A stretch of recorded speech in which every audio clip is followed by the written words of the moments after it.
और क्या हालचाल, सब बढ़िया। तो ये एपिसोड नोबल एपिसोड 41 है, इमोर्टल वाला। तो शुरू करते हैं। तो इसका कुछ भाग मैंने पिछले एपिसोड में एक्सप्लेन कर दिया है, तो उसे आप जाकर देख सकते हो। तो शुरू करते हैं। तो पिछले एपिसोड में देखा था कि हमारा बांगलिंग लिमू वान से मिल लेता है। बोला जाए तो लिमू वान के सामने आ जाता है। लिमू वान चल दिया तो हमारी बांगलिंग से पूछने लगती है कि क्या तुम्हारे पास वो ड्रैगन जेट टेंडर है। हमारा बांगलिंग चलता है तो मना कर देता है कि वो तो मैंने फेंक दिया। अब भाई साहब यह सुनकर लिमू वान थोड़ा उदास हो जाती है और उसका दिल टूट जाता है, ऐसा लगने लगता है, क्योंकि वो ड्रैगन जेट टेंडर को बनाने के लिए लिमू वान ने बहुत सारे एफर्टों को लगाया था। और तो अगर उस समय लिमू वान वो जेट टेंडर न बनाती ना, तो शायद आज लिमू वान सोर फॉर्मेशन पर होती। अब लिमू वान चलती है तो बांगलिंग से बहुत कुछ कहना चाहती थी, लेकिन वो बांगलिंग के सामने आने पर हमारी बांगलिंग से कुछ भी नहीं कह पाती। बांगलिंग चलता है तो यहाँ से जाने लगता है। लिमू वान बांगलिंग को रोकना चाहती थी, लेकिन फिर भी वो रोक नहीं पाती। लेकिन जाते जाते बांगलिंग से कह देती है कि सेक्ट के जो हेड है ना, वो चाहते हैं कि मैं इस बंदे के साथ कल्टीवेशन फॉर्मेशन करूं। वैसे तो मैं नहीं करना चाहती थी, लेकिन अब मेरे पास और कोई रीजन नहीं है, इसलिए 3 महीने बाद मेरी सेरेमनी है, मतलब की शादी इस बंदे के साथ। तो मुझे उम्मीद है कि तुम वहाँ पर आओगे।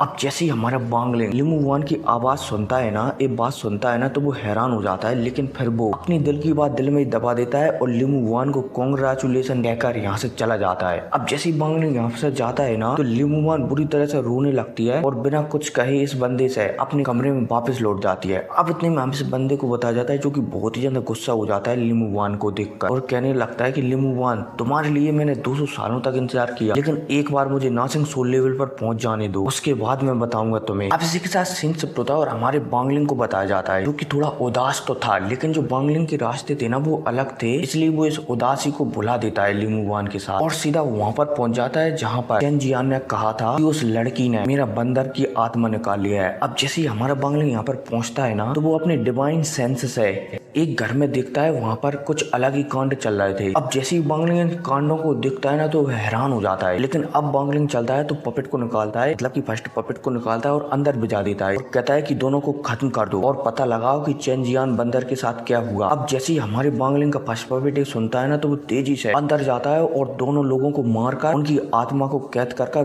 दोबारा से बांगलिंग के पास आ जाता है। अब जैसे ही फर्स्ट पपेट बांगलिंग के पास आता है ना, तो हमारे बांगलिंग को पता चल जाता है कि चेन जियान के जो बंदर थे ना, दोनों वो मारे गए हैं और इस फर्स्ट पपेट ने जो दोनों लड़का और लड़की अंदर नहा रहे थे ना, उन्हें भी खत्म कर दिया है। बांगलिंग चलता है तो इस जगह पर बोला जाए तो क्लाउड स्काई सेक्ट में थोड़ा बहुत और रहता है और बांगलिंग समझ जाता है कि अब वो 15 मिनट से ज्यादा यहाँ पर रहा ना, तो शायद क्लाउड स्काई सेक्ट के सभी लोगों को पता चल जाएगा कि वो यहाँ पर है, मतलब कि कोई ना कोई उसके सेक्ट में घुस चुका है। इसलिए बांगलिंग चलता है तो किसी को पता नहीं चलने देता और यहाँ से गायब हो जाता है। हालांकि यहाँ से जाने से पहले बांगलिंग के ऊपर एक लेडी हमला करती है, क्योंकि इस लेडी ने हमारे बांगलिंग का सेंस कर लिया था, लेकिन बांगलिंग फिर भी यहाँ से अंदर ध्यान हो जाता है। अब दिन गुजरते जाते हैं और 15 दिन गुजर जाते हैं और क्लाउड स्काई सेक्ट में एक खबर फैल जाती है कि कोई बंदा यहाँ पर आया था और वो क्लाउड स्काई सेक्ट के 2 लोगों को मारकर चला गया और क्लाउड स्काई सेक्ट उसका कुछ भी नहीं बिगाड़ पाया। हालांकि समय गुजरता जाता है और ये बातें भूल जाते हैं सभी लोग और एक नई खबर चलने लगती है कि लिमू वान की शादी एक बंदे से होने वाली है, जिसका नाम है सुन जेन बे। जैसे ही बांगलिंग इस खबर को सुनता रहता है ना, तो उसे गुस्सा आता रहता है कि वो इतनी अच्छी बीबी को कैसे जाने दे सकता है, मतलब की वाइफ को कैसे जाने दे सकता है। और हाँ यार, आप लोगों ने कमेंट करे थे, मतलब की कमेंट नहीं करे थे, लेकिन क्या आपने सोचा है कि हमारा बांगलिंग टोटल कितनी शादियां करेगा? तो भाई नहीं पता होगा, मैं गारंटी से के साथ कह सकता हूँ कि आप में से किसी को पता नहीं होगा कि हमारा बांगलिंग टोटल कितनी शादियां करेगा, क्योंकि भविष्य में हमारा बांगलिंग इतना पावरफुल हो जाएगा कि भाई वो मौत, जिसे हम कहते हैं ना कि मौत ही सत्य है, उसे भी कंट्रोल कर पाएगा। तो समझ जाओ कि बांगलिंग अंत में जाकर कितना पावरफुल हो जाएगा। खैर कोई नहीं, वीडियो पर आते हैं। अब बांगलिंग जैसे जैसे लिमू वान की शादी की खबर सुनता रहता है ना, तो उसका मूड खराब होने लगता है। बांगलिंग चलता है तो सीधा लिमू वान वहाँ पर रहती है ना, वहाँ पर पहुंच जाता है और इस बार बांगलिंग टीचर कहकर नहीं बल्कि लिमू वान कर बुलाता है, मतलब कि लिमू वान नहीं,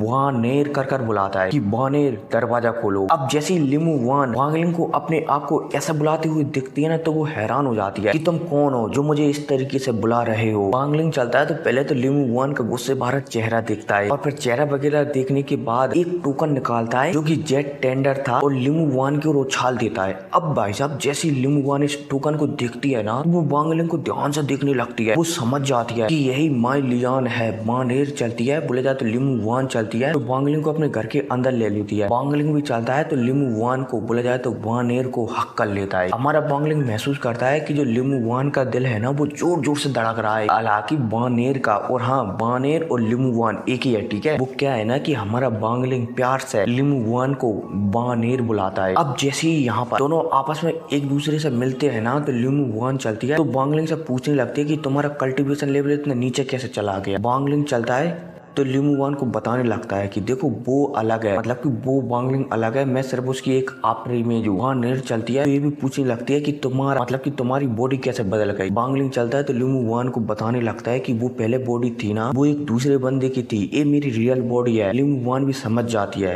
अब यहाँ पर हमारा वांगलिंग चलता है तो सीधा लिमू वान से पूछने लगता है कि क्या तुम्हारे पास कोई ऐसा तरीका है जिससे मैं 2 महीने के अंदर अंदर नाशिंग सोल लेवल पर पहुंच सकूं। अब जैसे लिमू वान ये सोचती है ना, मतलब कि हमारे वांगलिंग की बात सुनती है ना, तो वो हैरान हो जाती है। फिर वो अपना सिर हिला देती है कि हाँ, कुछ गोलियां हैं जिसकी सहायता से तुम 2 महीने के अंदर नाशिंग सोल लेवल पर पहुंच सकते हो, लेकिन अब उन्हें बनाना बहुत ही ज्यादा कठिन है। क्या तुम्हारे पास वो स्पिरिचुअल लिक्विड है जो तुमने मुझे दिया था। अब जैसी वानेर एक कहती है ना, तो हमारा वांगलिंग चलता है तो स्पिरिचुअल लिक्विड की एक बोतल निकाल कर टेबल पर रख देता है। लिमू वान उदास होती है कि सिर्फ इतना सा ही स्पिरिचुअल लिक्विड। वांगलिंग चलता है तो और भी ज्यादा स्पिरिचुअल लिक्विड टेबल पर निकाल कर रख देता है और 8 बोतल रख देता है निकाल कर। और लिमू वान से कहने लगता है कि ये स्पिरिचुअल लिक्विड है ना, ये बहुत ही ज्यादा खास है क्योंकि ये एकदम प्योर स्पिरिचुअल लिक्विड है। अब इनके बीच यहाँ पर आपस में बातचीत होने लगती है। हमारा वांगलिंग चलता है तो एक लड़की थी योनफे, जिसे हमारे वांगलिंग के पपेट ने मार दिया था। उससे हमारे वांगलिंग को एक फर्नेस प्राप्त हुआ था जिस पर एक पीले कलर का पेपर भी लगा हुआ था। हमारा वांगलिंग चलता है तो उस फर्नेस को लिमू वान को बताने लगता है। अब जैसे ही लिमू वान इस फर्नेस को देखती है ना, तो वो हैरान हो जाती है क्योंकि ये फर्नेस बहुत ही ज्यादा खास था। और तो और क्लाउड स्काई सेक्टर में जो सबसे खास फर्नेस है ना, उससे भी ज्यादा खास था। लिमू वान चलती है तो इस फर्नेस के बारे में बताने लगती है कि फर्नेस बहुत ही ज्यादा खास है। अगर हम इसमें किसी भी गोली को रख देते हैं ना 100 सालों के लिए, तो फर्नेस उस गोली को 100 सालों के बाद एक प्योर गोली में बदल देता है। और तो और इस फर्नेस पर जो पीला पेपर है ना, ये भी बहुत ही ज्यादा खास है। लग रहा है कि इस फर्नेस में एक गोली तैयार है जो करीब 100 सालों से इसके अंदर है, लेकिन मुझे इसे खोलना नहीं आता। खैर छोड़ो, मैं तुम्हें नाशिंग सोल लेवल पर कैसे पहुंचाना है वो सोचती हूँ। इस फर्नेस को मुझे दे दो। वांगलिंग चलता है तो इस फर्नेस को लिमू वान को देकर यहाँ से चला जाता है। हालांकि जाने से पहले लिमू वान इसे कुछ गोलियां देती है जो कि प्योर क्वालिटी की थी। और लिमू वान गोलियों के बारे में बताती है कि इस गोली को तुम्हें इस टाइम पर खाना है और इस गोली को इस टाइम पर खाना है। मैं पूरी कोशिश करूंगी तुम्हें नाशिंग सोल लेवल पर पहुंचाया जाए। अब वांगलिंग यहाँ से जा ही रहा होता है, तभी वांगलिंग चलता है